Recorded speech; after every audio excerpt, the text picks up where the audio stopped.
লৌহে মাহফুজের ভিতরে মানুষ যা করবে এমনকি একটা গাছের পাতা ঝরে পড়বে এটাও সেখানে লেখা আছে। তাহলে লৌহে মাহফুজটা ছোট না বড়? জোরে বলেন, ছোট না বড়? এই লৌহে মাহফুজটা কত বড়?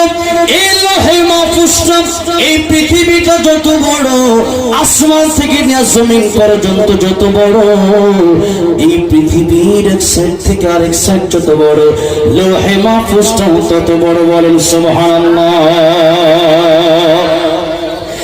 এই লৌহে মাহফুজ আল্লাহ রাব্বুল আলামিন রাখলেন ইসরাফিল আলাইহিস সালামের কপালে।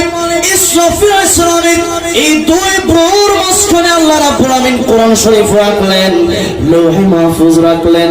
বাল হুয়া কুরআনুম মাজিদ ফি লাওহিম মাহফুজ।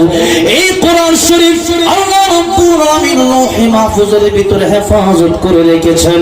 तमाम পৃথিবীর মানুষ কোরআন পড়ে শাইখ সরকার বানিয়ে দিলেও আল্লাহর কোরআন বন্ধ করা সম্ভব হবে না।